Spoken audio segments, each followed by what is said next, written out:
Senhoras e senhores, convidamos para compor a mesa do Fórum Interconselhos do PPA 2012-2015. Convidamos a senhora Miriam Belchior, ministra do Planejamento, Orçamento e Gestão. Convidamos também o senhor Gilberto Carvalho, ministro-chefe da Secretaria-Geral da Presidência da República. Convidamos a senhora Lúcia Falcon, secretária de Planejamento e Investimentos Estratégicos do Ministério do Planejamento, Orçamento e Gestão. E o senhor Paulo Alves, secretário nacional de Articulação Social da Secretaria-Geral da Presidência da República.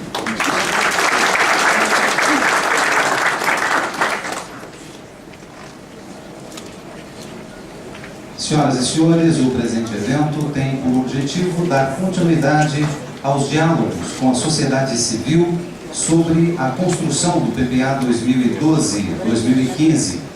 Este fórum interconselhos de caráter consultivo conta com a presença de representantes não governamentais dos conselhos nacionais, comissões e outras entidades representativas da sociedade.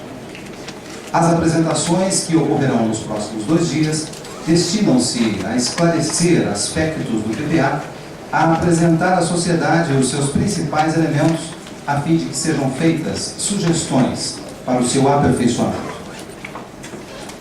Para as palavras iniciais, convidamos a falar a ministra do Planejamento, Orçamento e Gestão, a senhora Miriam Belchior. Bom dia a todos e todas. Bom dia, meu querido Gilberto Carvalho, ministro-chefe da Secretaria-Geral.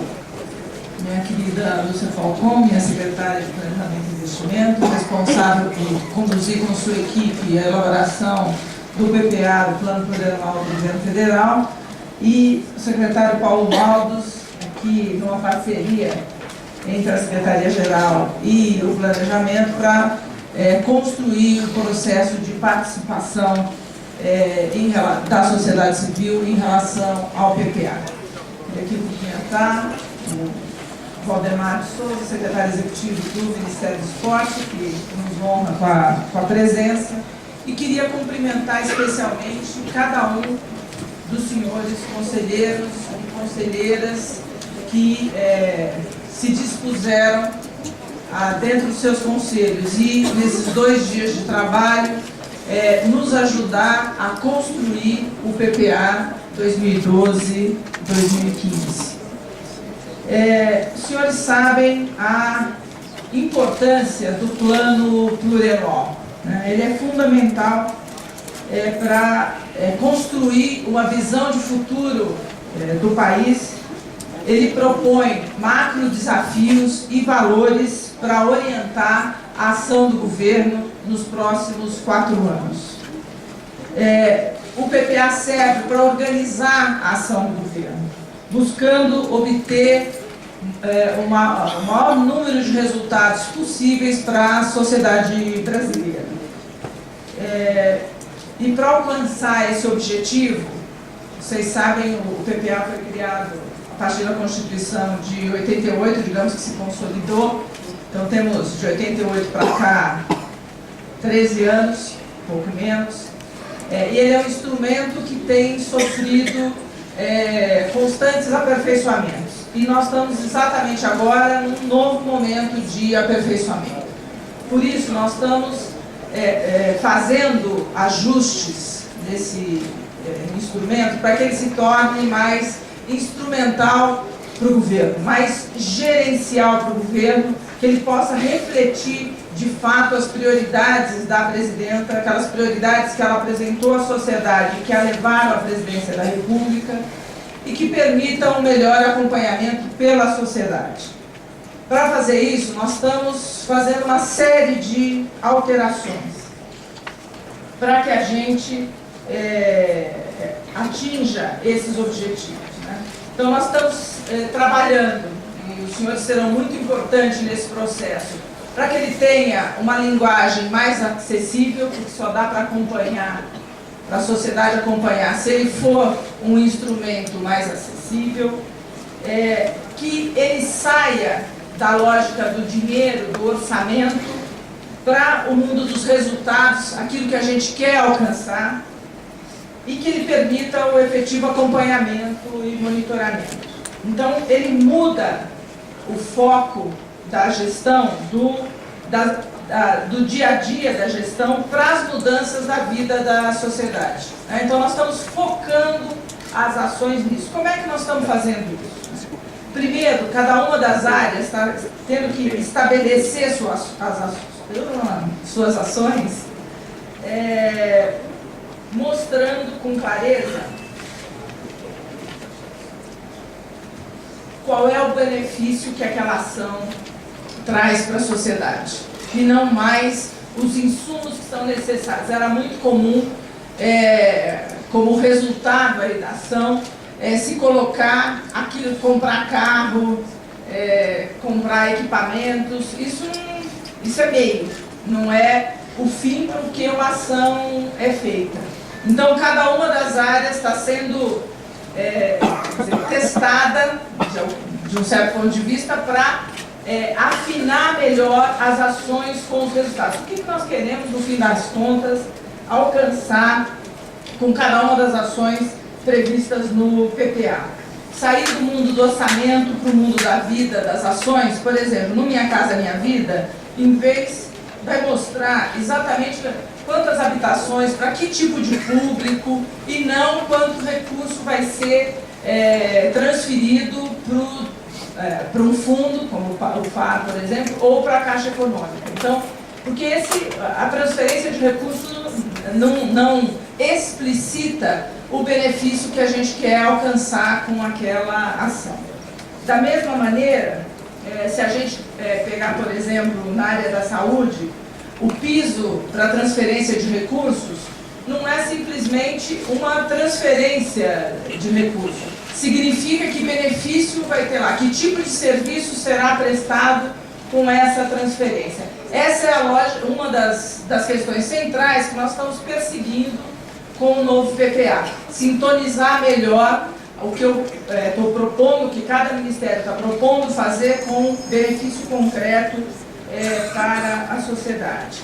A outra questão é tratar com clareza a pactuação federativa de cada política, deixando bem claro o que são os resultados, como eu já tinha dito antes, mas também o que é responsabilidade de cada um dos entes federados, o que é responsabilidade do governo federal e o que é responsabilidade dos governos estaduais e municipais em cada política.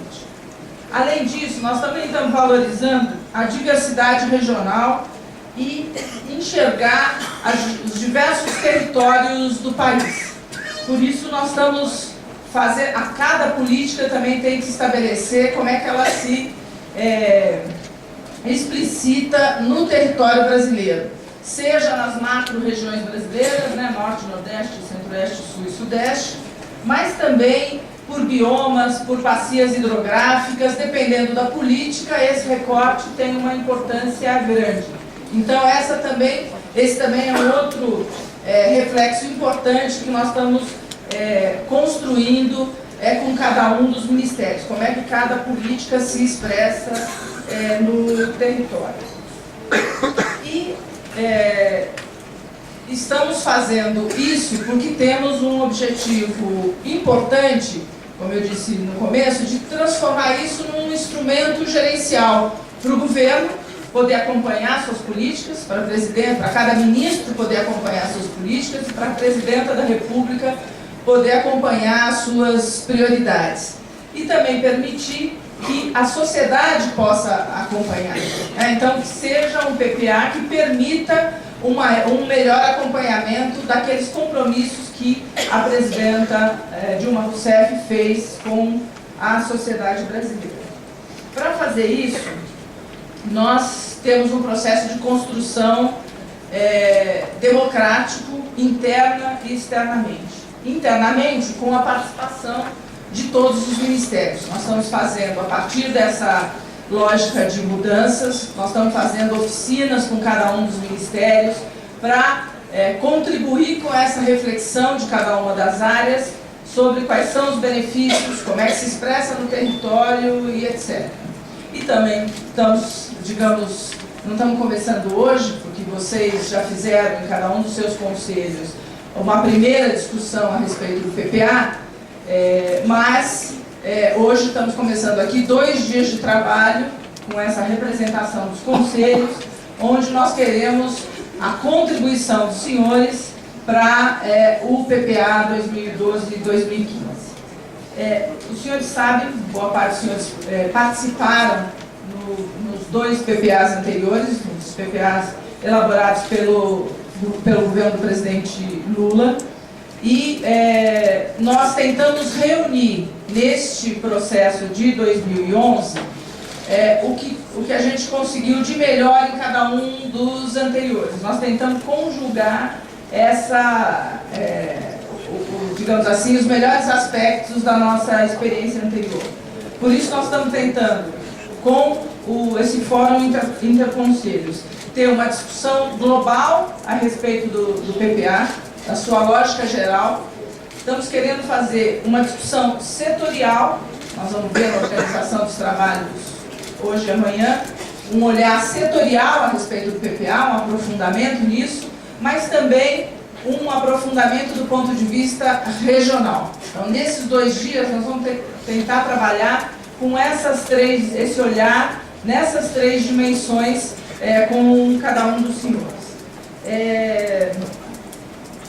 Para nós, é fundamental que essa experiência, né, a nossa presidenta, gostaria que a gente desse um passo além das experiências anteriores. Então, nós estamos fazendo essa discussão com os senhores e estamos fazendo 5 plenárias regionais com a Secretaria de Planejamento do Estado e com representações de prefeitos. Então, também, além da sociedade civil, estamos ouvindo os outros entes federados, exatamente para articular melhor o PPA nacional com os PPAs estaduais e ter o olhar dos prefeitos a respeito do PPA nacional.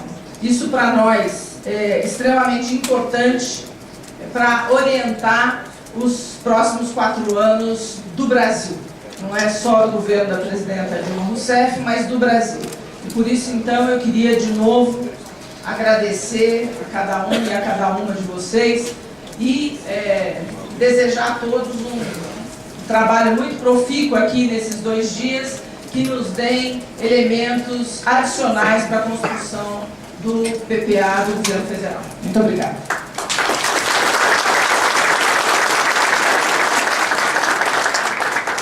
Senhoras e senhores, para uso da palavra, o ministro-chefe da Secretaria-Geral da Presidência da República, ministro Gilberto Carvalho. Agradecer um abraço carinhoso e fraterno a cada uma e a cada um das pessoas aqui presentes. Um abraço especial à nossa querida ministra Miriam Belchior, que é o piloto-chefe de todo esse processo. Também a nossa Lúcia Falcon, que vai, na prática, conduzir, que tem um papel importantíssimo na concepção desse processo. Meu companheiro Paulo Maltes, que é o secretário nacional de articulação social na Secretaria-Geral, nosso Valdemar de Souza, secretário de Esportes, enfim, a cada uma e a cada um dos companheiros. Eu queria, em primeiro lugar, destacar a importância deste fórum e o profundo respeito que nós temos por este fórum aqui reunido nesse dia. Além de agradecer o fato dos senhores terem atendido ao convite de estar aqui, de participar desse processo, que vocês tenham a consciência de que nós respeitamos muito o trabalho e a representatividade de cada um dos senhores e das senhoras. A presidenta Dilma, desde o primeiro momento do seu governo, determinou de maneira muito clara, muito nítida, que ela desejava que o seu governo fosse um governo de forte participação e que era preciso que nós desenvolvêssemos dentro do governo como método mesmo de governo, processos, métodos, formas que viabilizassem essa participação. É por isso que nesses 5 meses e quase 6 de governo, nós temos feito de fato um grande processo de abertura, de discussão com a sociedade. Eu tenho até brincado com alguns companheiros, como o Décio Frio, que está aqui, que daqui a pouco vamos ter que fazer um puxadinho para ele ali no Palácio do Planalto, de tanto que ele está, tantas lideranças estão aqui presentes em Brasília, porque de fato temos tido uma intensa prática de chamar, de convidar a sociedade, para as organizações sociais, a sociedade civil, os movimentos sociais, para discutir, como também temos sido procurados e temos procurado atender as demandas imensas, enormes, que a cada momento se apresentam para o nosso governo. E nós entendemos que nesta sala, nesse fórum, interconselhos, acrescido da presença de várias organizações da sociedade civil, se reúne uma elite, no melhor sentido do termo, de gente que tem consciência da sua cidadania, da necessidade da participação e que representa efetivamente os seus respectivos setores, as suas respectivas regiões. Daí o nosso respeito. Ainda ontem, nós nos reunimos com parte dos senhores e das senhoras para, num exemplo desse processo de consulta que o governo está fazendo, discutirmos esse novo programa que será lançado no próximo mês, que é o Programa Brasil Sem Miséria. O presidente determinou que antes do lançamento desse programa, nós fizéssemos uma série de reuniões, vamos fazer ao todo 12, 13 reuniões em diversas áreas, e o Fórum Interconselhos foi uma dessas áreas, para verificar como a sociedade compreende esse programa, quais são as críticas, quais são as sugestões, quais são as contribuições para que o programa seja lançado de maneira mais adequada, para que ele tenha mais eficácia e mais eficiência. É esse o método, portanto, que a presidenta determinou, e por isso que nós não podíamos naturalmente pensar em fazer um plano plurianual que pensa esses próximos 4 anos sem que fizéssemos essa consulta nos termos já colocados pela nossa querida ministra Maria. Portanto, a contribuição, senhores e senhoras, não é apenas uma contribuição lateral, é uma contribuição que nós consideramos essencial para que definamos quais são as perspectivas, quais são os objetivos, quais são o que nós queremos de fato construir ao longo dos próximos 4 anos. Nós temos um programa de governo que foi debatido durante a campanha e aprovado nas urnas. Nós temos, naturalmente, já vários programas que o governo está trabalhando, mas é muito importante esse conjunto de programas e que o conjunto de propostas seja de fato debatida democraticamente, e é por isso que estamos aqui abrindo hoje esses trabalhos, e faremos uma discussão, como os senhores virão no programa, na linha dos 4 fóruns que a presidenta escolheu como forma de gestão. Como vocês sabem, a presidenta Dilma determinou que nós trabalhássemos esses 4 anos em 4 fóruns que servem como método de gerenciamento, que servem como método de focar com muita especificidade cada uma das questões que são fundamentais para nós. O Fórum do Desenvolvimento Econômico, o Fórum de Infraestrutura e Gestão, onde se coloca naturalmente também o PAC, o Fórum de Erradicação da Miséria, que lança agora esse programa no próximo mês, e o Fórum de Direitos e Cidadania. Eu penso que, para além da contribuição que esses 2 dias de trabalho trarão para o PPA, para o nosso plano de trabalho, nós temos aqui também um belo exercício, na medida em que a gente reúne pessoas, lideranças, que têm sensibilidades diferentes e que representam setores diferentes. Esse congraçamento, esse diálogo, essa inter-relação entre representantes dos diversos setores da sociedade e que focam aspectos diferenciados da saúde, da educação, da criança e do adolescente, direitos humanos e assim por diante, traz um enriquecimento muito grande.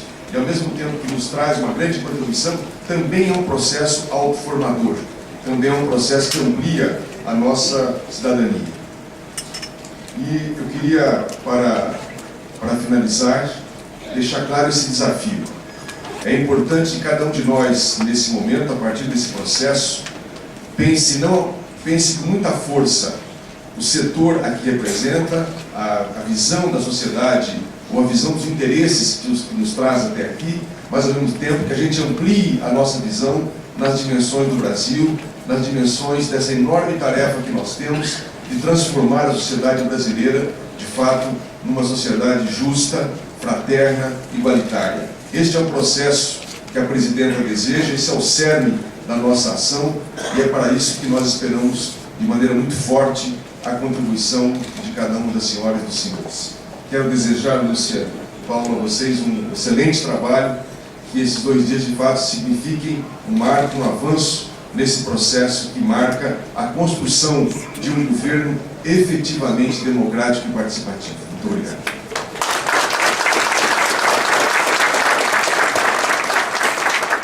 Senhoras e senhores, está encerrado o ato solene de abertura. Nós desfaremos a presente mesa, pedindo ao secretário Paulo Maldos e à secretária Lúcia Falcon que, por favor, permaneçam onde estão, a fim de darmos continuidade aos trabalhos. Obrigado.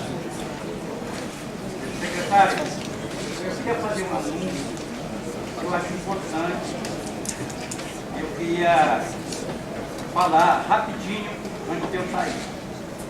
Eu sou Atanagildo Matos, represento aqui os 7 do contrato, mas neste momento, agora, eu fui avisado que um companheiro nosso, José Cláudio, no assentamento extrativista Praia Alta Piranheira, no município de Pixuna, no Pará, foi emboscado e assassinado.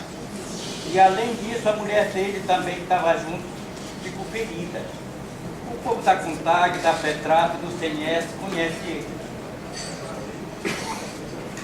Infelizmente eu não vou poder ficar aqui, porque eu, pela minha idade, que vocês estão vendo,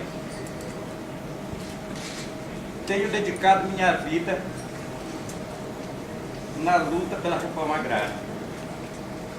E a violência lá foi em relação à luta pela terra e a defesa da floresta.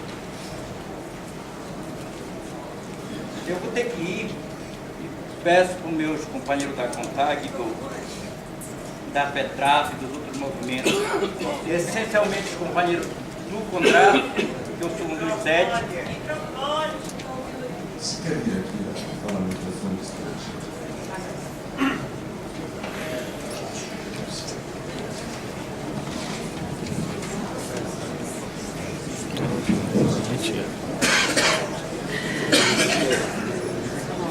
Secretário, vocês me desculpem, eu estava usando essa palavra aqui. Eu acabei de ser informado, neste momento, pelos companheiros do assentamento extrativista Praia Alta Piranheira, no estado do Pará, no município de Pixuna, o assassinato do companheiro Zé Cláudio. Ele foi emboscado enquanto se deslocava dentro do ramal, juntamente com a esposa. E a esposa está ferida e ele foi liquidado. Eu vou ter que sair. Eu fui um dos 7 escolhidos no Conselho do Contrato para ajudar na participação do debate sobre o PPA. Eu peço desculpa para os meus 6 companheiros e os outros. Eu acredito que vocês poderão ajudar e muito na elaboração desse programa. A luta nossa, que nós enfrentamos até hoje, dá para ver, pela minha fisionomia, o quanto tenho me dedicado na luta pela reforma agrária e na defesa da floresta. Eu faço parte, sou diretor do Conselho Nacional das Populações Extrativistas, CNS, que fui constituído na época de Chico Mendes. Nós dedicamos nossa vida por isso. Eu acredito que o PPA e as autoridades, principalmente o secretário da Presidência da República, possa ajudar na averiguação de mais esse assassinato. Você me desculpa, vou ter que sair para ver o que posso ajudar em outros esclarecimentos, inclusive para informar a própria autoridade em relação a isso.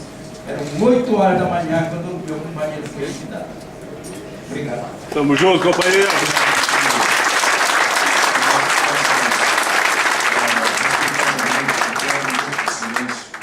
Pela morte de solidariedade de Fausto.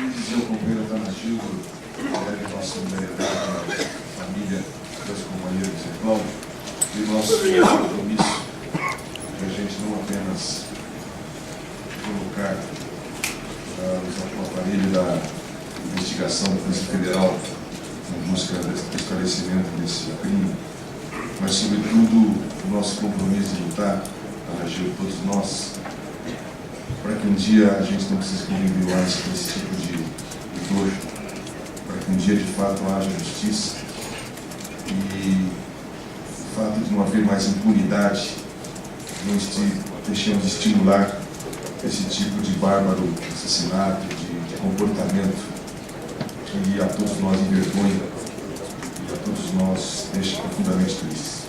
Muito obrigado, Ana Júlia, pela sua intervenção. Por favor.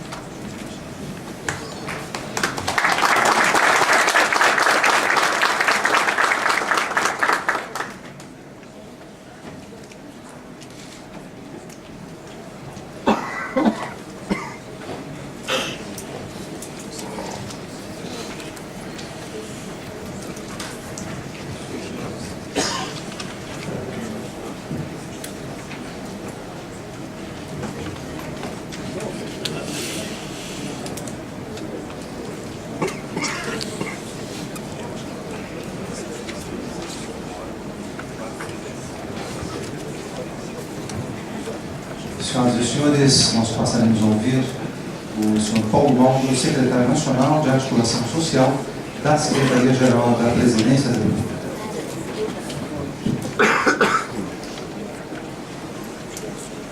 Bom dia a todos e todas.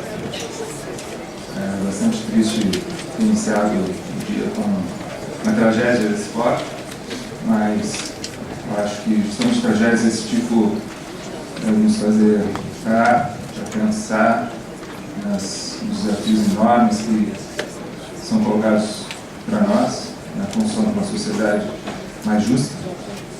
Situações como essa que não são pouco frequentes na vida das populações tradicionais, dos quilombolas, dos povos indígenas nesse país.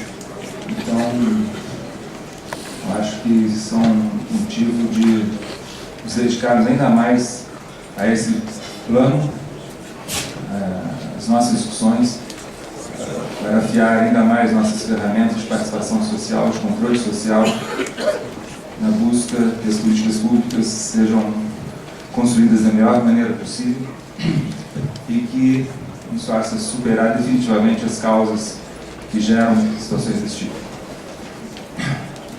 Eu gostaria apenas de reforçar alguns pontos colocados pelo ministro Miriam, pelo ministro Humberto, resgatando a importância da participação social na construção do PDA, essa história recente ainda, mas bastante importante, que nos deixou aberto esse caminho pela Constituição ainda de 88. Então esse processo vem nos levando a um amadurecimento cada vez maior da participação social no nosso país e permite, em espaços como esse, construirmos não só uma visão regional ou setorial das questões, mas uma visão de conjunto das políticas públicas, das prioridades do Estado, das necessidades do povo, e nos desafia para que, dentro dessa visão de conjunto, possamos tomar as melhores decisões no sentido da uma construção estratégica do nosso país, a construção de um país que todos desejamos. Além disso, eu acho que fica como um desafio importante a sequência, ou seja, o monitoramento, o controle social para a execução dessas políticas, para que elas cheguem na ponta, para que elas sejam efetivamente construídas. A questão do monitoramento pela sociedade organizada, ela, eu acho que está em aberto para todos nós um vasto campo de invenção, de criatividade, inclusive com a popularização e a disseminação cada vez maior das ferramentas de participação virtual, de diálogo virtual. Eu acho que é um campo muito grande de explorarmos e para aplicarmos no controle social, no monitoramento da execução das políticas públicas. Eu acho que fica como um desafio importante para todos nós inventarmos, criarmos, para que o monitoramento desse PPA ele possa frutificar não só no interior dele mesmo, mas nos trazendo lições para que o próximo ainda seja mais participativo, seja mais criativo, seja possível a participação social desde a sua origem, a sua elaboração, a sua concertação, os consensos na construção definitiva do próximo e na execução ainda melhor do próximo, controlado por comunidades como essa, por exemplo, que foi atingida por essa tragédia anunciada agora. E dentro desse controle social que buscamos aperfeiçoar cada vez mais, fica esse legado de amadurecimento da participação social no país, que os conselhos vêm desenvolvendo com muita desenvoltura, os processos das conferências vêm desenvolvendo bastante, em que os estados vêm desenvolvendo, como por exemplo, tivemos a oportunidade de participar no Rio Grande do Sul, de um seminário organizado pelo governo do estado, que se dedicou a discutir a questão do conceito, nosso conceito de participação social. E também o governo da Bahia, sabemos que está desenvolvendo um processo semelhante, eu acredito que vários outros estados estejam desenvolvendo essa perspectiva. Enfim, todo esse processo, participação no PPA, de participação em conselhos, em conferências, as participações, as estruturas estão sendo montadas a nível de estado, dos diversos estados, tudo isso nos leva à perspectiva da construção de um sistema nacional de participação social, que eu acredito que o Brasil pode dar um exemplo para o mundo todo. Inclusive, um fato interessante, conversando com assessor do filósofo Edgar Morin, esse fim de semana, nos disse que um desses processos revolucionários do Oriente Médio, na Tunísia, se não me engano, um dos participantes da coordenação desses processos de sublevação popular e tal, nos disse que estavam mirando para o Brasil como uma referência de participação social que eles querem construir no lugar daquelas ditaduras sendo colocadas naqueles países. Enfim, acho que o nosso país pode dar uma contribuição importante, tanto para o continente como para o resto do mundo, nessa questão da participação social. E, por fim, acho importante essa articulação colocada pelo ministro Gilberto Carvalho sobre o que estamos construindo aqui com o nosso objetivo estratégico do fim da miséria em nosso país. É importante que essas ações estruturantes que estamos construindo, que elas se vinculem cada vez mais com os projetos mais imediatos, mais cotidianos de transformação, para, enfim, que seja um processo único de participação social, de construção de políticas públicas igualitárias e com o protagonismo da sociedade organizada, como é o caso aqui agora, possamos, num esforço conjunto, erradicarmos definitivamente a miséria em nosso país nesses próximos 4 anos e, para que os próximos 4 possamos construir efetivamente definitivamente uma sociedade livre, justa, igualitária e que supere situações como tristemente ouvimos esse início de manhã. Obrigado.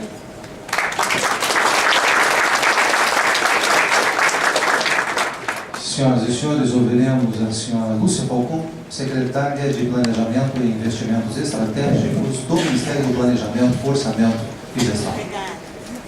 Bom dia, secretário Paulo aqui dividindo a mesa comigo, a todos os senhores e senhoras conselheiros e conselheiras, aos muitos colegas dos ministérios aqui presentes, particularmente a nossa equipe da SPI e do Ministério do Planejamento e da Secretaria-Geral, que trabalharam tanto para que a gente chegasse nesse dia de hoje. Não foi somente a organização desse evento, as pessoas estavam se reunindo em cada conselho, preparando a discussão, preparando os conselheiros para que tivessem hoje um aproveitamento muito bom, que as intervenções fossem de alto nível.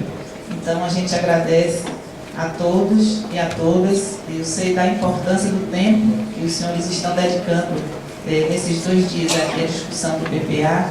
Poderiam estar em outras atividades e muito nos honra poder partilhar esses 2 dias com os senhores e com as senhoras. Como eu vou ter uma apresentação para fazer, Paulo, em relação às mensagens técnicas, eu vou aproveitar esse meu tempo só para fazer 2 comentários que, na verdade, você já fez, mas só vou enfatizar, porque me ajuda muito no trabalho seguinte nos grupos, né, que vocês todas irão se envolver daqui a pouquinho. A primeira coisa é o seguinte: é muito importante que todos os senhores e senhoras estejam conscientes de que este dia de hoje é apenas o primeiro momento de um processo de trabalho que nós esperamos dure os 4 anos da nossa presidenta Dilma. Ou seja, o PPA passe a ser um assunto cotidiano na vida dos conselhos, na vida dos conselheiros. Este momento é o primeiro momento formal de participação neste Fórum Interconselhos. Mas nós queremos construir, como o Paulo falou, um sistema, né? E que essa participação aconteça e que o Ministério do Planejamento deixe cada vez mais, que já vem vindo neste processo há muitos anos, mas cada vez mais deixe de ser um ministério muito técnico, de difícil acesso, e cada vez mais seja um instrumento do trabalho, da formulação das políticas de todos nós em qualquer das outras áreas. O segundo comentário que eu queria fazer, só para enfatizar também a importância que nós vamos dar para que este processo tenha continuidade, a discussão que os senhores e as senhoras vão fazer nos grupos sobre monitoramento e avaliação do próprio PPA e das políticas em geral. Para que este processo tenha continuidade, nós não podemos ignorar as necessidades de quem faz esse controle social, de quem faz esse acompanhamento. Então, não adianta que nós técnicos, não resolve que nós técnicos nos reunamos, que o pessoal da área de comunicação se reúna conosco, imagine o portal mais lindo do mundo, programe uma série de instrumentos de mídia de todos os tipos, se não for a mídia certa, a informação certa, do jeito que vocês precisam, na frequência que vocês precisam ser informados, na forma que vocês gostariam de ser informados. Então, eu costumo contar uma historinha, vocês me perdoem, mas acho que quebra um pouco o gelo inicial, e aquele caso que teve um casal que viveu 75 anos, né, fez boda de quê? Depois de diamante, boda, nem sei mais, boda de, sei lá, um metal aí mais resistente do que o próprio diamante. E na hora que a senhora faleceu e na hora que o senhor voltou para dormir, né, na cama, e aí ele finalmente deitou do outro lado, né, da cama, trocou o lado. Aí a filha estranhou, disse: mas papai, esse era o lado da mamãe, por que o senhor vai dormir aí? Porque a vida inteira eu sonhei dormir desse lado. Mas ninguém me perguntou. Então, para que não aconteça com a gente, né, que nem um casal, que nós convivamos mais 8 anos, né, e sem perguntar como vocês querem ser informados, de que maneira, com que frequência. Então, usem bastante esse espaço de hoje. É para valer, é a sério. Nós precisamos muito que vocês digam como querem ser, né, informados para fazer o trabalho que é o de vocês de monitoramento e de avaliação conosco dos resultados das políticas. Então, é com esse espírito de realmente um trabalho em equipe, os ministérios e os conselheiros juntos, para fazer esse PPA, que a gente quer que seja o melhor do mundo também, viu, Paulo? Nada menos do que o melhor do mundo.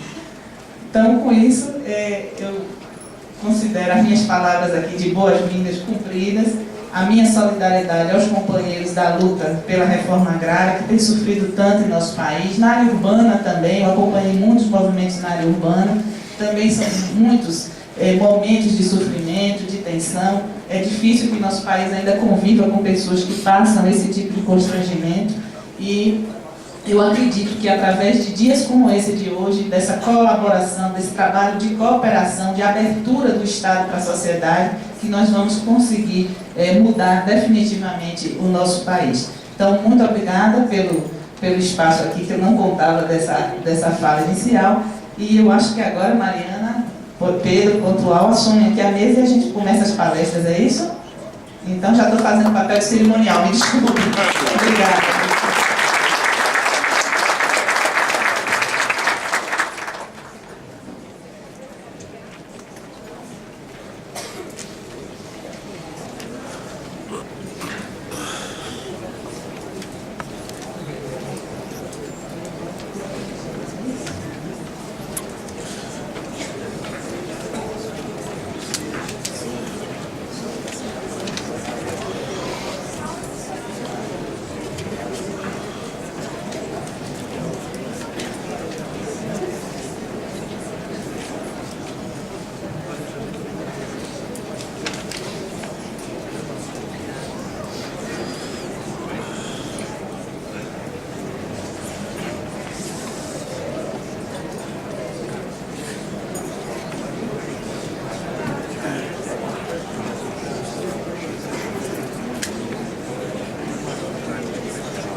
Gente, bom dia a todos e todas. Né? É um prazer estar aqui pela segunda vez coordenando o processo de planejamento participativo, e agora com a chance da gente levar isso até o fim. Estou junto aqui com o Pedro Pontual, com a secretária Lúcia Falco, né? E sem mais delongas, vamos passar a palestra da secretária Lúcia Falco, que vai explicar um pouco sobre o modelo, sobre a proposta que a gente vai encaminhar e discutir hoje aqui nos 2 dias de trabalho. Então, vocês vão ter que ter paciência e me ouvir mais um pouquinho. Nós preparamos uma apresentação e, na verdade, a ministra Miriam, quando falou, já contou um pouco do segredo, né? Mas ela foi muito rápida e eu acho que eu não vou perder o tempo se eu repetir, falando devagarinho dessa vez, dos pontos que a ministra já comentou sobre o novo PPA. Mas, antes de tudo, temos a marca. Então, o nome proposto para o nosso novo plano plurianual, né, de ações e investimentos é Mais Brasil. É tudo que a gente quer. Estamos muito felizes, né, em ser brasileiros, e a gente quer mais Brasil. Então é mais desenvolvimento, mais igualdade e mais participação. Esse é o lema que deve nos guiar nos próximos 4 anos. Vamos em frente. Eu não sei se o pessoal lá atrás vai conseguir fazer essa leitura. Então eu vou, infelizmente, ficar lendo mesmo um pouquinho dos slides para não prejudicar a compreensão por parte de ninguém. E já faço aqui a promessa, já pedi para a equipe imprimir o material e distribuir para os senhores e para as senhoras, porque minimamente vocês podem levar para casa e fazer algum comentário amanhã nos grupos. Eu acredito que Flávia, hoje à tarde, estará pronta, à disposição. Maravilha. Então, hoje à tarde, os senhores, quando forem para os trabalhos de grupo, já vão ter esse material e podem usar, portanto. Bom, nós costumamos dizer que o PPA 2012-2015, ele tem mensagem-chave. Quer dizer, o que é que diferencia ele dos PPAs anteriores? Eu diria 3 coisas. A primeira é que, como ele é uma lei, né, uma exigência constitucional, nós vamos ver isso daqui a pouco, ele tem um caráter muito especial. Ele é uma lei, mas é uma lei com uma força tremenda que às vezes a gente não percebe. Ele é a lei que agrega e descreve todas as políticas públicas. Então, o conjunto do governo, quem quiser conhecer que governo é esse ou aquele, abre o PPA, porque lá vai estar declarado o que vai ser feito. Área por área, ponto por ponto. Então, cidadãos e cidadãs brasileiros, abram o olho e coloquem todo o foco da atenção nesta lei. É a partir dela que se fazem os orçamentos anuais. Então não tem discussão de orçamento, de dinheiro lá mais adiante, se o programa, a política não está escrita no PPA. E isso muitas vezes é ignorado. Um aparente pragmatismo, entre aspas, que só quer saber do orçamento, esquece que tem um momento anterior, que é esta lei do plano plurianual, que rege toda a definição das políticas. É onde o cara dá o cartão de visita, né? É aqui que eu sou o político ou a política, né? É aqui que eu estou cumprindo com meus compromissos. Então, essa construção do Brasil melhor, que a gente quer mais Brasil, né? Com aquilo tudo que a gente falou, mais desenvolvimento, mais igualdade, mais participação, tudo isso tem que estar escrito no PPA, senão não vai acontecer. E, portanto, eu queria mostrar algumas provas desses comentários que eu fiz. Então, o PPA cumpre a exigência da Constituição de 1988, vamos lá, Priscila, e aqui está o artigo. O artigo eu vou ler, né, porque o pessoal lá do fundo não prende. Então, no artigo 165, parágrafo 1º da Constituição Federal Brasileira, diz que a lei que instituiu o Plano Plurianual estabelecerá de forma regionalizada as diretrizes, objetivos e metas da administração pública federal para as despesas de capital e outras delas decorrentes e para as relativas aos programas de duração continuada. Então, não é só programa de investimento físico, não é só capital, é também ação continuada. Então, todos os serviços que são prestados de forma continuada, eles também têm que aparecer aqui no nosso plano plurianual. Portanto, é o conjunto mesmo das ações do governo que estão refletidas aqui, em todas as políticas. Podemos voltar e vamos comprovar que por que serve o PPA para o governo organizar sua atuação. Vocês devem ter escutado muito, principalmente a ministra Miriam e o ministro Gilberto, nessas reuniões com vocês, falar que a presidenta Dilma Rousseff tem uma coisa na cabeça: nós temos que fazer mais com menos, ou seja, otimizar os recursos, sejam eles humanos, orçamentários, o que seja. Então, essa busca de eficiência no uso do recurso, de eficácia, capacidade de resolver os problemas, e de efetividade, que é mudar realmente a realidade através daquela ação que se faz e da política que se faz, isso precisa estar explicitado aqui no nosso PPA. Então, nós temos aqui um exemplo que eu acho que todo mundo vai entender. Essa busca de eficiência, eficácia, efetividade é o quê? Fazer mais com menos. Um grande exemplo de uma ação que é resultado disso. A gente costuma falar Praça do Parque. O nome não é mais Praça do Parque, é Praça de Esporte da Cultura. Então, o único investimento numa comunidade carente, numa comunidade com vulnerabilidade social, vai liquidar a conta de 5 ou 6 políticas públicas. Por quê? Porque com o mesmo equipamento, a mesma obra de engenharia de construção civil, eu vou estar fazendo política de cultura, de educação, de lazer, de esporte, integração do conjunto das políticas, assistência e inclusão digital, no mínimo. Eu estou aqui no barato, porque o potencial de uma praça dessa é muito maior, mas a princípio ela nasce com a integração de pelo menos 5 áreas de políticas públicas, otimizando a despesa. Você faz o investimento e recolhe por vários caminhos de volta o resultado dessa política. Então, isso é o que a gente chama fazer mais com menos. É um exemplo tangível de coisas que vão aparecer no PPA. Voltando. Nós temos também que garantir clareza no PPA de que o produto certo seja entregue no local certo, à pessoa certa, ou seja, a comunidade que precisa, onde aquele equipamento falta, onde aquele serviço falta, e as pessoas que precisam daquele investimento, daquele serviço. Então, um exemplo disso, a gente colocou aqui para ficar bem claro para todo mundo, é o Rede Cegonha. Foi lançado logo no início aqui do governo, pela presidenta Dilma, e a Rede Cegonha é o quê?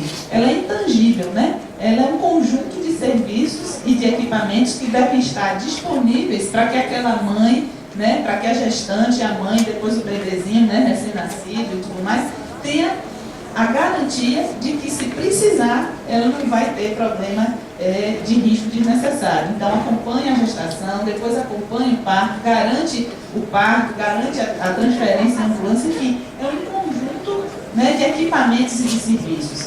Então, no PPA atual, se os senhores e as senhoras forem procurar alguma coisa como uma rede dessa, é invisível. Por quê? Porque lá estão escritos em forma de linguagem orçamentária, né, rubricas e recursos financeiros. Não tem como enxergar neste volume que é feito para a técnica de orçamento o serviço final que é prestado à população. E no caso da Rede Cegonha, que é uma integração dos 3 níveis federados, né, federativos, então uma parte é o governo federal, outra parte é o Estado, outra parte é o município, aí é que não se vê mesmo, né? Então, este PPA 2012-2015 pretende, tem a missão de disponibilizar um novo tipo de ferramenta que vai com clareza mostrar esta efetividade, eficácia e eficiência da política pública. Então, tirando essa linguagem técnica, a gente está falando do produto certo, do serviço certo, na pessoa chegando na pessoa que precisa, no local que precisa, na hora em que aquilo é necessário. Rede Cegonha, vocês sabem que parto não tem hora, né? Então, na hora que chegou a necessidade, tem que estar ali o equipamento e a mulher tem que parir, né? Não tem jeito. E voltando ao último argumento, nós dissemos que esse PPA 2012-2015 é diferente porque ele vai permitir à sociedade confirmar que o governo está cumprindo os compromissos firmados, como o ministro Gilberto falou aqui, no processo democrático eleitoral. Como é que eu provo isso para os senhores e para as senhoras? Um exemplozinho que a gente trouxe aqui. Um dos maiores compromissos de campanha da presidenta Dilma foi o enfrentamento da pobreza extrema, né? Então, o Brasil sem miséria, o ministro ontem fez a reunião com todos, muitos que estão aqui presentes estavam nessa reunião de análise dessa formulação de política. Então, este compromisso, coordenado pelo Brasil Sem Miséria, o Brasil Sem Miséria é uma coordenação de várias ações de governo, ele não é um programa propriamente dito do PPA, mas ele vai ser visível porque nessas ações integradas, vocês vão discutir hoje transversalidade, multissetorialidade política, isso vai ficar explicitado. Então, o enfrentamento da miséria vai ser uma coisa transparente, visível no próprio documento técnico do PPA. Então, isso é muito importante, integrando desde o que a gente já está acostumado, que é o Bolsa Família, a questão do saneamento nas áreas, né, de habitação precária nas cidades, nas periferias, nas favelas, a tarifa social de energia, construção de cisterna, alfabetização, qualificação profissional, esse conjunto de políticas aqui é o enfrentamento da miséria extrema, da pobreza extrema. Então, esse conjunto de políticas aqui está visível no próprio PPA. Pode passar, Silvio, para o próximo. A segunda mensagem-chave que a gente queria passar, no sentido de que este PPA é diferente, é que ele muda, a ministra também comentou isso rapidamente, ele muda o foco da gestão pública. Por quê? Porque o tipo de roteiro que os ministérios vão ter que preencher, o tipo de informação que vai ser necessário ser dada para fazer a lei, ela exige que o olho do gestor, do administrador, do técnico, não fique voltado internamente para a sua própria máquina, mas que olhe o resultado final, a entrega final que vai ser feita à sociedade. Então, a ministra, se eu não me engano, deu até um exemplo, falando que o pessoal bota como hoje, no PPA atual, se vocês olharem, tem lá como resultados ou metas, compra de até litro de gasolina, né? Ela foi mais gentil e deu um exemplo de compra de veículos, menos mal. Mas se encontra até compra de tinta, compra de gasolina. Quer dizer, isso, será que a gente está administrando o governo para comprar gasolina? Eu acho que a população não está querendo saber da gasolina, não. Ela vai querer saber o quê? Da defesa da fronteira, né? Se o exército está usando a gasolina, o problema é insumo. O principal é que o exército defenda a nossa fronteira, né? É uma questão de defesa nacional. Se a rede SUS lá da saúde está comprando veículo, ambulância, tudo bem, mas o que a gente quer saber é quantas mulheres deixaram de morrer de parto porque faltou leito, porque faltou ambulância. Quer dizer, a ambulância é um insumo, não é um fim em si mesmo. O que a gente quer é o povo atendido, é o problema resolvido. Então, esse novo ferramental vai permitir que os ministérios setoriais informem exatamente a entrega final que ele faz à sociedade. E olha, meus senhores e minhas senhoras, a coisa é tão... o tecnicismo, às vezes, leva a gente a uma visão tão distorcida que a maior parte dos ministérios ministérios hoje que trabalham com os senhores e as senhoras nas conferências temáticas, que trabalham nos conselhos, tem que manter, às vezes, um outro sistema informatizado, paralelo ao PPA e ao orçamento, para prestar conta do serviço que ele faz. Então, a gente sabe que saúde, educação, assistência, tem que ter um outro pacote do lado para poder cumprir com suas obrigações gerenciais e de participação da sociedade. Então, o novo PPA, a gente espera, não vai ser de vez no primeiro momento, mas que aos poucos, ao longo dos 4 anos, dispense um segundo pacote de sistemas de informação. Ou seja, que a gerência, a prestação de contas da sociedade esteja junto, unido com a gestão do planejamento e a gestão orçamentária. Então, portanto, ele muda o foco da gestão pública, priorizando as mudanças que nós vamos causar na vida do cidadão e não para esse volume de insumos, né, utilizados para fazer o seu serviço. É, portanto, uma nova cultura para a administração pública federal que a gente está tentando introduzir, valorizando exatamente a ótica do cidadão. E vamos provar, então, esses argumentos agora. Cada área do governo, os ministérios, as fundações, as empresas públicas, inclusive, vão estar sendo obrigadas, portanto, a preencher e mostrar no PPA qual é o benefício final desta entrega ao cidadão. Deixa eu colocar um exemplo aqui. Um exemplo da área de infraestrutura. Se a gente for olhar o PPA atual, uns exemplos de resultado das políticas por exemplo, o acompanhamento da implantação de projeto de engenharia. Então, eu vou informar lá como uma avaliação, monitoramento, que eu estou com 20% do meu projeto executado, projeto da obra física, né? De uma usina, do que seja, uma hidrelétrica, qualquer coisa assim. Mas agora a gente vai precisar fazer uma informação diferente. Eu vou precisar dizer quanto eu estou gerando de energia, de fonte renovável, por exemplo, para mudar a matriz, melhorar a matriz energética brasileira. Quer dizer, isso é que passa a ser realmente o objetivo da política. Eu tenho uma meta que é cada vez mais ter energia de fonte renovável, fonte limpa, né, como a gente fala. Agora, se para isso eu estou construindo 10 eólicas, 2 hidrelétricas, não sei o quê, se o projeto de engenharia está andando assim ou assado, quer dizer, isso é outro detalhe, é aquele mesmo caso do insumo que a gente estava falando mais adiante. Quer dizer, a construção da obra física não é um fim em si mesmo. O final que eu quero é mais megawatts gerados por fonte de energia limpa. Vamos voltar? O segundo argumento, a ministra também comentou aqui na sua fala, e o ministro Gilberto Carvalho enfatizou que isso é uma determinação da própria presidenta Dilma Rousseff, é que a gente tem que sair deste mundo da linguagem técnico-orçamentária e ir para o mundo real, das políticas e seus resultados. E que qualquer um de nós, não precisa ser técnico especialista em orçamento, possa ler, possa entender, possa avaliar, possa comentar esta lei. Então, vamos dar um exemplo. O Minha Casa Minha Vida é um programa que já vem, né, desde o governo do presidente Lula, é também uma grande promessa eleitoral da presidenta Dilma de manutenção desse programa. E se os senhores e as senhoras abrirem um PPA hoje para procurar o Minha Casa Minha Vida, sinto informar que não vão achar, por um motivo que a tecnicidade do orçamento não permite lançar fontes de recursos que vêm de fundos como FGTS, FAT e tantos outros. Recursos dos bancos, eles não aparecem aplicados na política pública e seus resultados finais. Você tem lá certo tipo de rubrica que você faz um repasse, mas você não enxerga aquele dinheiro que foi para a caixa, para onde é que ele foi. Foi ser usado para quê? Então, isso hoje não conseguimos ver no PPA.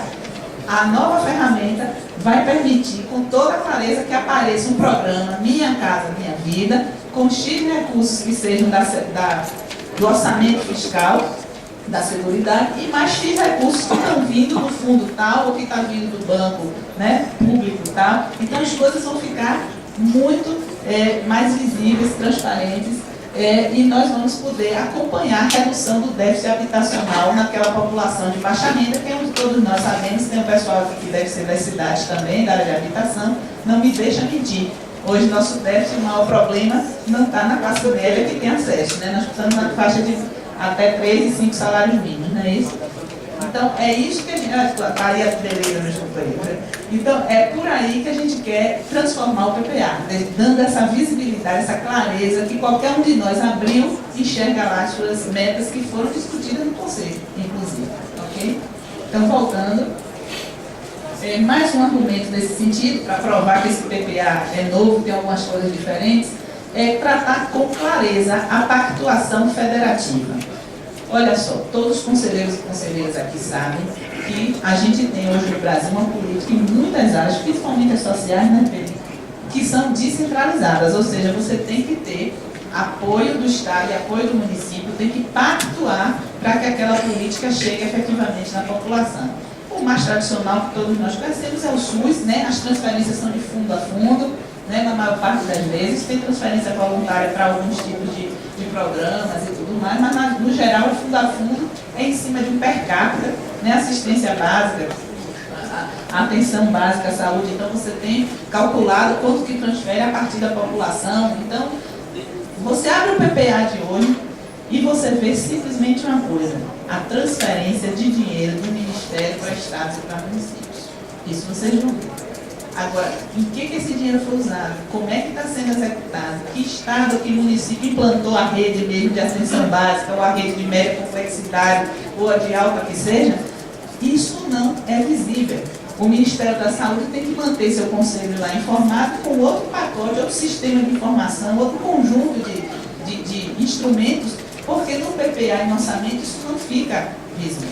E o que a gente quer que agora fique. Então, um grande exemplo é esse piso que hoje é transferido, né, de fundo a fundo pelo SUS, é que a gente não apresente mais no PPA só o valor repassado, é que a gente mostre a rede de equipamentos e que serviços estão sendo efetivamente implantados. Então, os senhores conselheiros, as senhoras conselheiras, vão crescer de poder, vão aumentar o poder. Por quê? Porque vai ficar muito claro e vocês vão poder interferir no nível de acompanhar não só a União, mas acompanhar estados e municípios que estão cumprindo com seu papel no acordo, na pactuação federativa. Ok? Então, isso que a gente está buscando inovar. Muito bem. E, finalmente, o último argumento é que, nós já chegamos quase nisso, o monitoramento e avaliação pela sociedade, finalmente, vai ser uma coisa indolor. Quer dizer, não vai doer abrir aquele monte de tabela, aquela coisa que você olhava, até para o parlamentar aqui no Congresso Nacional, está com um prefeito, para um governador, um deputado senador que queria fazer uma emenda no orçamento, uma emenda no PPA, né? Você tinha que chamar o consultor do lado, porque senão não fazia. Né? Quantas e quantas vezes a gente assistiu esse ritual da época de fechar a votação no Congresso, tinha as emendas, né, de parlamentares para serem feitas, aí os governadores, os prefeitos vêm pedir, e ficava todo mundo correndo, chama o consultor, né, porque sem o consultor eu não conseguia fazer uma emenda. Né? Então, vai continuar precisando dos técnicos, claro, né, o conhecimento técnico é imprescindível, mas qualquer um dos senhores, com suas entidades de base, com seus parlamentares, vão poder abrir a peça orçamentária, procurar quase como se estivesse navegando num site desses do Google da vida. Eu quero habitação, né? Porque olhando para você, eu quero habitação. Né? E entra lá e vai ver um programa de habitação e vai ver os objetivos em língua de gente, como eu costumo brincar com a equipe, e em língua que qualquer um entenda, com os objetivos, as metas, as iniciativas. Vocês podem pedir que altere. Tem uma meta para 1 milhão de casas, vamos botar 1,5 milhão, né?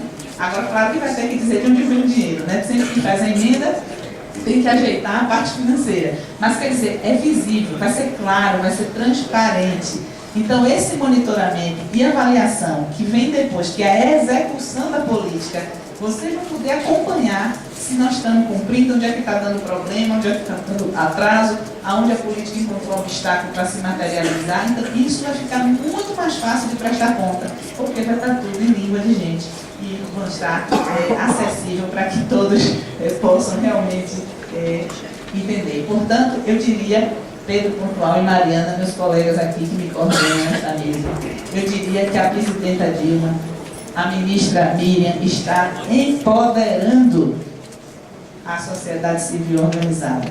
Está empoderando os senhores e senhoras conselheiros e conselheiras, na hora que dota a todos nós de um instrumento com essa clareza, com essa transparência. Bom, tem mais um argumento, Silvio, vou te dar, por favor. Já a próxima. Isso. Esse eu vou falar muito rapidamente, porque eu acho que os dois ministros foram muito felizes nas falas deles, que diz o seguinte: olha, este PPA tem esse ferramental novo, é um avanço no sentido do que nós já começamos a construir, mas não se esqueçam que ele é o quê? Uma consolidação do processo que começou há um tempo atrás. Então, nós continuamos tendo a característica de plano plurianual estratégico. Ele propõe uma visão de futuro para o Brasil, e é isso uma das discussões que nós vamos ter hoje e que vamos ter depois nos estados, que continuaremos a ter durante muito tempo. Vamos ver com essa visão de futuro, só rapidamente? O sonho da gente é que o Brasil seja reconhecido por seu modelo de desenvolvimento sustentável, bem distribuído regionalmente, que busca igualdade social, com educação de qualidade, produção de conhecimento, inovação tecnológica e sustentabilidade ambiental. Eu digo que este é um Brasil que nós queremos que seja reconhecido por nós mesmos, esse é para nós. E tem um outro tópico ali, que é o Brasil no mundo. Olha que interessante. O Brasil será reconhecido por ser uma nação democrática, soberana, que defende os direitos humanos e a liberdade, a paz e o desenvolvimento no mundo. Eu acho que isso é uma declaração de muito peso no mundo turbulento que nós estamos vivendo hoje, com tantas desigualdades, com tanta violência, com tanta intolerância religiosa, racial, cultural e tudo mais. Então, isso é uma declaração importantíssima. Se todos nós brasileiros, ao final e ao cabo do processo de elaborar um PPA, que é um documento, é uma lei constitucional, estivermos regidos por um princípio desse escrito na lei, isso é muito bonito. É uma reafirmação dos princípios da Constituição brasileira, atualizada a cada 4 anos. Então, o PPA é estratégico porque ele propõe uma visão de futuro para o nosso país, para nós mesmos e para o mundo, avisando ao mundo, digo, olha, estamos aqui na área e é isso que a gente defende. Né? Vamos lá? Ele também é estratégico porque ele propõe 10 macro desafios para o governo trabalhar. Esses grandes macro desafios estão, claro, abrigados nos 4 fóruns, que são os eixos temáticos que o ministro Gilberto apresentou aqui, logo cedo. Eu não vou ler os 10 aqui, vocês vão ter o material em mão, eu vou só comentar do que eles tratam. Tá? O primeiro macro desafio, ele é uma reafirmação desse projeto de desenvolvimento nacional. Então, tudo aquilo que a gente falou, bem distribuído nas regiões, sustentável, respeitando o meio ambiente, as questões sociais, enfim, distribuição da renda, crescimento da renda, tudo está reafirmado no primeiro macro desafio.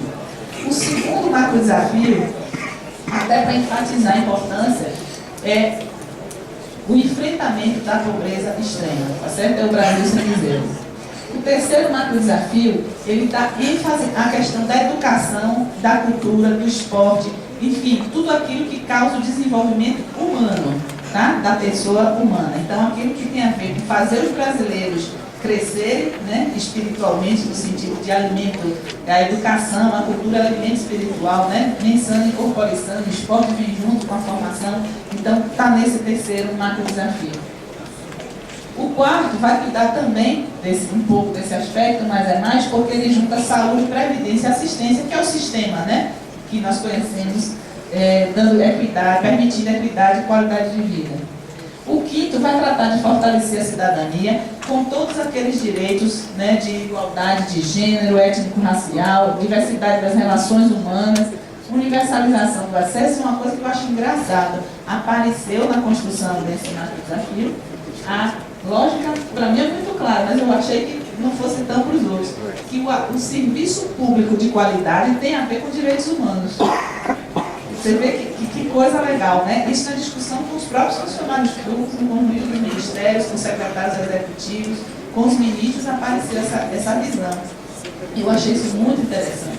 Quer dizer, quando a gente lutar pelo Estado que preste serviço de qualidade, que faça investimento de qualidade, no fundo, eu estou lutando por direitos humanos. Uma lógica interessante. O sexto macro desafio vai cuidar da infraestrutura física. Nós vamos estar falando, aí entra tudo que é parque, entra os grandes eventos com as estruturas que precisam ser construídas de logística, de esporte, de serviço. Então, nós estamos aqui falando de construir infraestrutura produtiva, urbana e social, não só para dentro do Brasil, integrando nossos territórios, mas integrando o Brasil na América do Sul. Isso também é uma diretriz muito clara da presidenta Dilma. Nós precisamos dos nossos vizinhos, em todos os sentidos. É mercado para a gente, mas é solidariedade também. Vizinho que esteja vivendo mal, empobrecido, é ruim para o Brasil também, porque vocês estão vendo o que está acontecendo com a Europa, rompendo o Tratado de Schengen agora para fechar as fronteiras correndo por causa da crise, né, que se abateu nos seus vizinhos da Ásia e da África do Norte. Então nós queremos uma América do Sul bem, porque isso é bom para os brasileiros em todos os sentidos e é bom para todos, né? Humanamente falando, comercialmente falando, em todos os sentidos. Nós temos o 7º desafio, que vai falar do fortalecimento da democracia e a participação da sociedade. Isso aqui é uma prova dessa prioridade. O 8º cuida da preservação dos poderes constitucionais e da defesa nacional, tá certo? Então isso também é importante.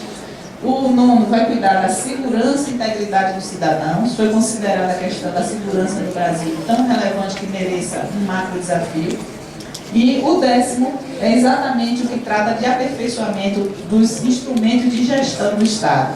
E eu diria que tudo começa no PPA. Se a gente fizer um PPA ruim, essa melhoria do Estado vai ficar difícil. Se a gente faz um PPA com qualidade, com programas claros, com objetivos claros, discutidos com a sociedade brasileira, a tendência é que esse Estado melhore a sua funcionalidade, a sua operação. Então, voltando aí, Silvia, nós temos também valores que guiam, então, todos os servidores públicos do governo federal, todos os gestores dos cargos que estiverem, deverão se guiar seu comportamento atrás desses valores, que são soberania, democracia, justiça social, sustentabilidade, diversidade cultural e identidade nacional, participação social e excelência na gestão. Pode voltar. Nós temos também, neste argumento, a participação da sociedade na construção do PPA, monitoramento e avaliação. Já comentamos muito aqui, eliminar a barreira da linguagem técnica, para que seja muito fácil o monitoramento e avaliação. E também a diversidade, a valorização da diversidade, enxergando todos os territórios, conforme o caso da política, com flexibilidade. A ministra foi muito feliz também nesse aspecto. Então, para uma política, bioma, unidade boa de territorializar. Para outra política, não, já é bacia hidrográfica. Para outro, nós já estamos trabalhando com o território da cidadania. Então, quer dizer, a depender da política, você tem um recorte. E nós precisamos receber do PPA com flexibilidade para ficar aderente à política, ao instrumento. Então, se a gente é rígido, só permite um tipo de recorte do território, naturalmente muitos dos senhores dos seus conselhos vão dizer: eu estou aonde? Estou excluído do PPA, acabou isso. Agora todos, conforme a sua formulação, vão se ver no instrumento do PPA. Muito bem, podemos voltar, Silvio. Acabamos então essa parte, né? E aí, finalmente, eu juro que é o último slide, eu não falo mais. É o seguinte: aqui são os instrumentos técnicos da feitura do PPA. Estão aqui as chamadas categorias, quer dizer, aquilo, os conceitos básicos, aquilo que compõe a estrutura do plano. Então, o nosso plano vai ter, em primeiro lugar, já comentamos muito, uma dimensão estratégica. Essa dimensão estratégica compõe a visão de futuro, os valores dos macro desafios que nós já mostramos aqui. Isso foi trabalhado a nível presidencial, com os ministros.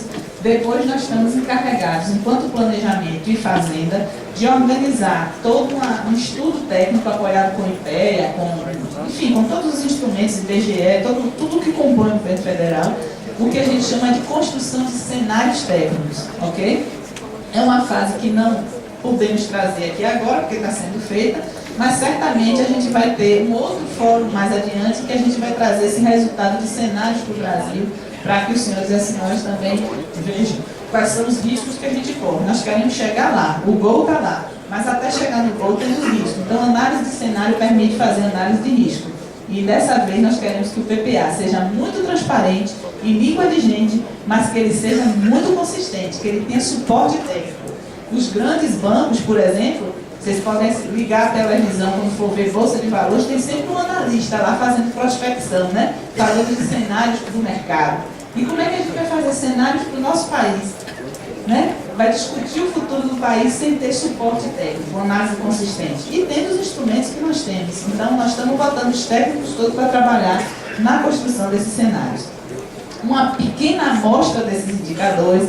Amanhã vocês vão ter uma palestra que a gente está chamando ainda de painel, porque o cenário não está construído. Então, amanhã vocês vão ter uma pequena apresentação de um painel de indicadores que ajuda a gente a pensar nesse Brasil do futuro e que riscos a gente corre nessa caminhada. As categorias do PPA, o que é que vocês vão encontrar quando abrir o documento? Vocês vão encontrar uma coisa chamada programas, vão encontrar, pode voltar, por favor, isso da política geral. Uma outra coisa chamada objetivos e uma outra coisa chamada iniciativas. Isso no plano plurianual. No orçamento, vocês vão encontrar programas, porque é uma exigência constitucional, e vão encontrar ações, que é aquela expressão lá de baixo. Vamos ver o que é que cada uma dessas coisas significa agora, bem rapidamente. Vamos para os programas. Primeira coisa que a gente tem que saber, o programa ele tem que existir porque é uma exigência constitucional. O orçamento do governo tem que estar organizado, o planejamento, em cima dessa categoria, desse conceito de programa. Tá? Então, o programa ele tem uma caracterização, ou seja, você conta uma história. Eu estou tratando de habitação, eu estou tratando de saúde, eu estou tratando de educação profissional. Então, você foca num campo do conhecimento e, em cima desse campo, você bota as informações relativas. Você explica a história, conta o começo, meio e fim da história. Olha, a habitação no Brasil está assim, mas precisa chegar ali, tem esses indicadores. Enfim, descreve a situação. A mesma coisa para a saúde, a mesma coisa para a ciência e tecnologia, todos os campos das políticas públicas.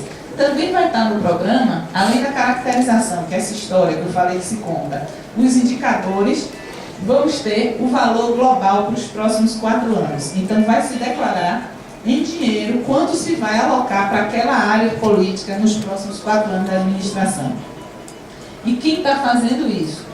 Os ministérios setoriais, que a gente chama, né, são aqueles que cuidam de cada uma dessas áreas, estão fazendo esse trabalho, nós estamos dando suporte a eles do ponto de vista da metodologia e depois, quando o trabalho voltar para o planejamento, nós vamos fazer um chamado teste de consistência, né, para ver se o camarada contou a história direitinho. Vocês já devem ter ouvido falar de muitos certificados, ISO, certificado de selo verde. O que é aquilo? O auditor tem uma espécie de gabarito, né? Ele tem uma listinha de verificação e ele checa em loco ou com documentos se aquilo está sendo realmente feito daquele jeito, ou seja, se tem consistência do que você está falando. O nosso PPA precisa também de um teste de consistência, porque senão eu preencho.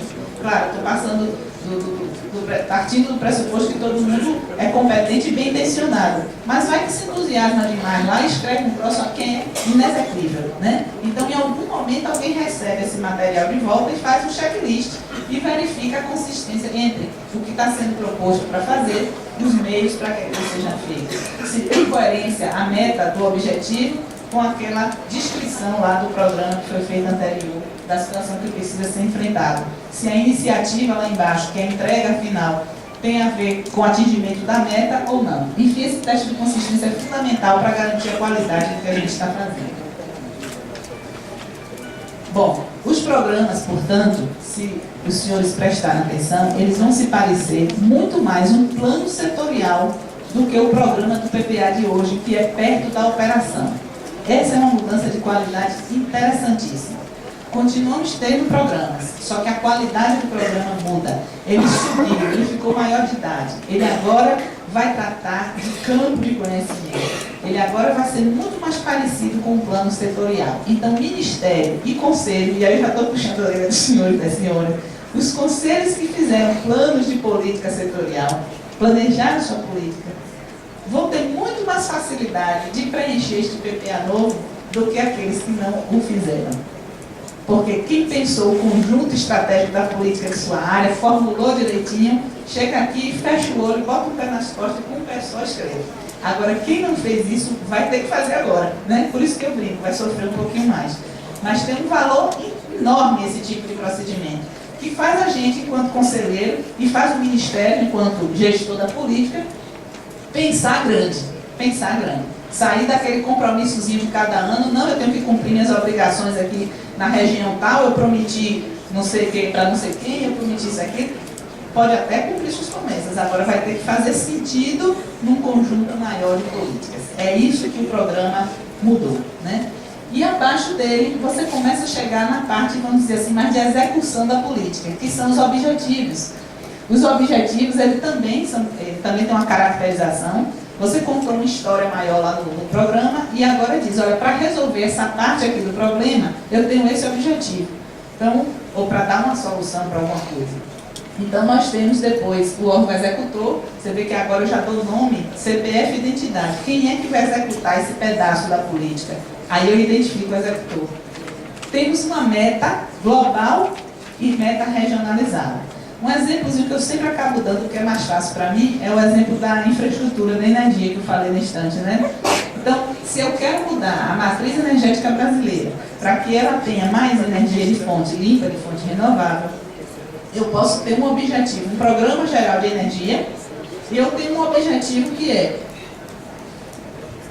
implantação, produção, geração. Eu estava procurando o nome que o pessoal usa na área. Geração de energia de fonte eólica, por exemplo. Então, isso é um objetivo dentro do programa de energia. Você vê que ele começa a sair da descrição geral e vem para a realidade já da implantação da coisa. E neste objetivo, eu coloco uma meta.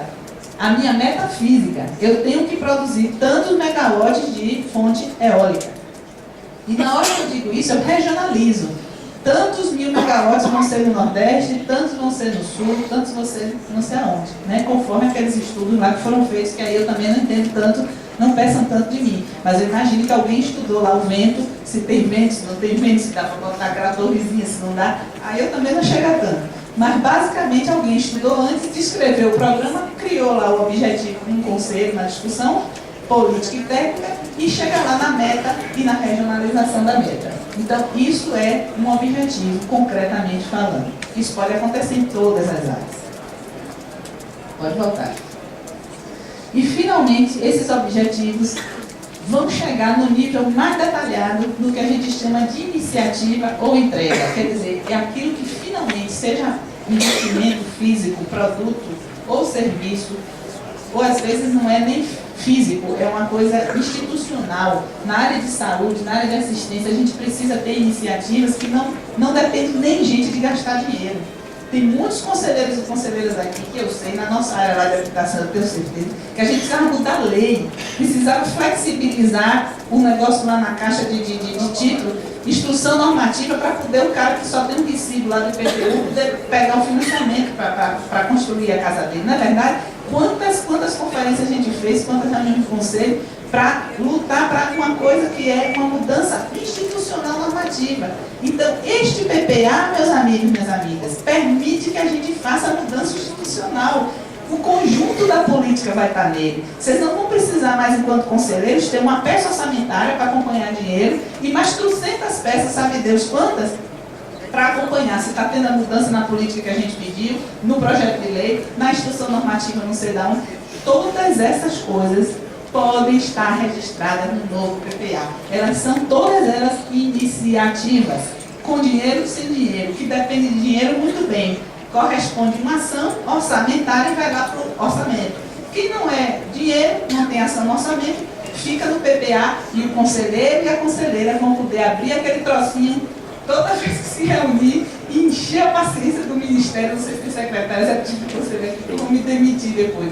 Aí chega lá e abre e vai dizer assim, cadê aqui a iniciativa tal, que a gente ia fazer tal coisa, tem que ir pé. Me conta essa história. Então, isso vai ficar transparente, claro e totalmente integrado em um único documento. Ok? Eu já falei das ações, as ações vão aparecer no orçamento. Não vai existir na lei orçamentária anual nenhuma ação que não tenha uma correspondência com uma iniciativa. Ou seja, para ter dinheiro no orçamento para uma despesa, ela tem que fazer sentido do ponto de vista do plano daquele ministério. Ok? Dentro do plano tem o programa, tem o objetivo e tem a iniciativa. Essa é a beleza do instrumento. E com isso eu disse que eu tinha acabado. Foi a última transparência. Gente, muito obrigada. Foi uma honra.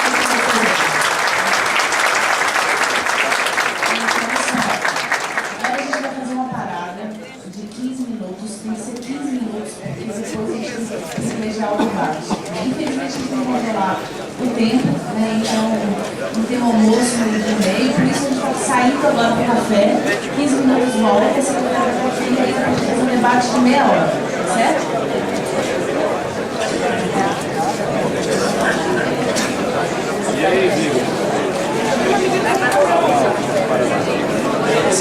Senhores, a gente está servindo a conferência, estão todos convidados a participar. E as atividades são renovadas somente a 15 minutos. Por favor, estejam novamente aqui.